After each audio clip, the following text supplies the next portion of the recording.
All right. Hi, Ruth. This is my reflection for the stages 1 to 6 for the LSCI. So I did mine with Eli, so I started with drain off. I think I did a better job than I have been doing with the drain off. Like, I comforted him, I validated him, and I listened to him. And I helped identify feelings that he had, but I did use the words like frustrated and upset, which I know I need to like better my vocabulary. Yeah, I feel like I just could have had better words because like obviously frustrated and upset are just words that anyone can be feeling. I could have also asked him how he was feeling. But I did reassure him and told him I was there to listen because he said that people haven't listened in the past. So I'm happy that I was able to reassure him and say, well, I'm here for you and I want to help you get through this and I'm here to support you, so that he felt more open to talk to me. One thing I also could have done better, I thought, through drain off is I could have waited longer and gone through drain off longer. In the moment, I felt like he was ready to move on, but I definitely could have had a little bit more silence and waited to see what was going to happen. And then we moved into timeline. I thought I did a really good job at timeline and finding exactly what was going on. I asked questions about how often, which I thought were really good. I asked if they knew them. I repeatedly asked what they said. So I thought all these were good because they was really getting to the bottom. And then I thought I did a good job with repeating, being like, I know you said this. Why? Like, I know you said you were in the lunchroom. What happened there? Or I know you said that they were being mean to you. What were they saying? So I thought these were good just to clarify exactly what happened. I validated him, so even though he did something that was not good, I said, I understand why you do that. So those are those micro skills I thought I did a really good job at. Because I said, I understand why you do that, but it's not something we can do. So I validated him in being why he did it, but I also was like, but we can't do that. We need to figure something else out.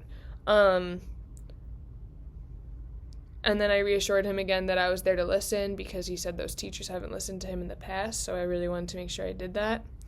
And then I ended up getting that step by step, and I repeated what he said to clarify as well. So then going into the central issue, with this I struggled a bit because I felt like the central issue was kind of that this has been a repetitive thing and he pushed the kid because the teachers haven't been listening. So I feel like I identified the central issue, but it wasn't like as much of a deeper issue. So I kind of struggled with this one. Yeah, but I think the central issue is just that it's been happening and he's had enough, and like this was just his last straw. Like he's tried to reach out and nothing benefited him. Yeah, I feel like I also just could have used better words.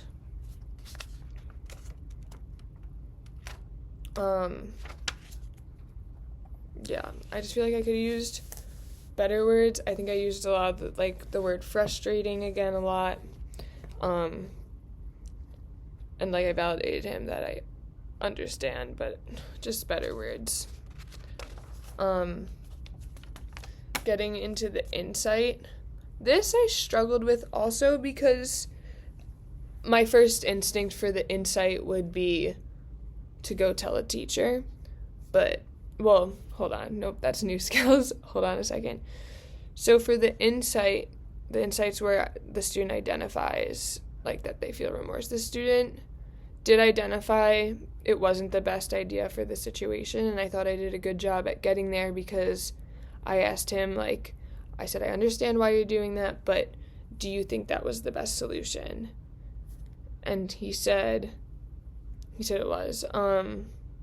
It was not the best solution.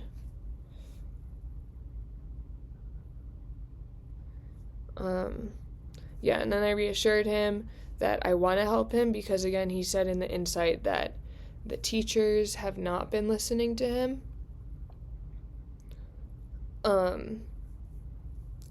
So I reassured him that I am here to listen and I do want to help him and I'm here for him and his friends.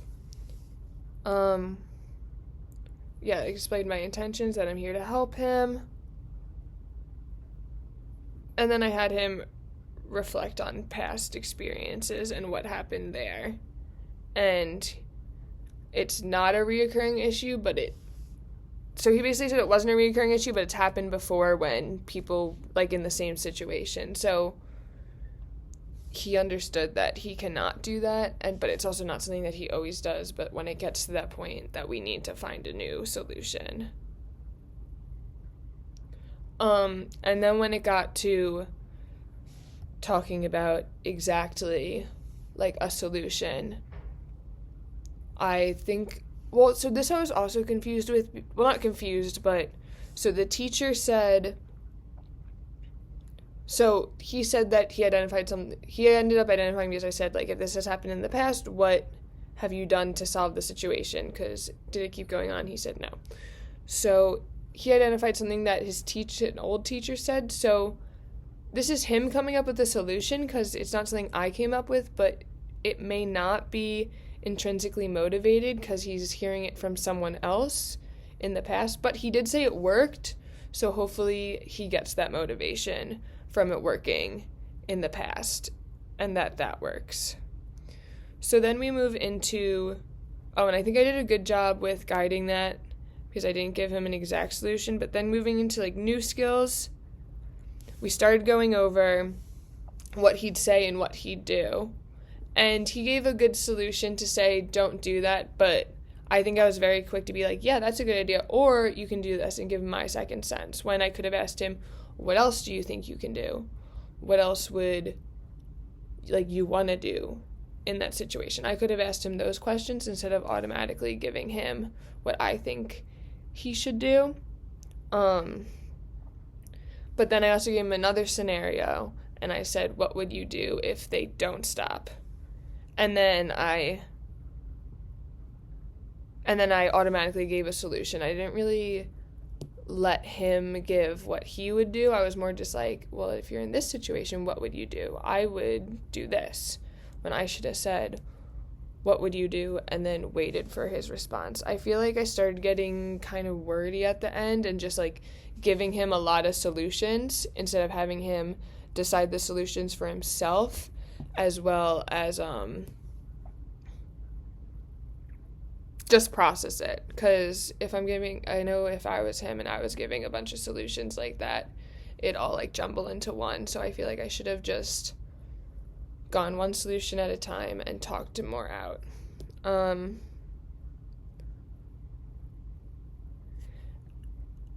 then that was good.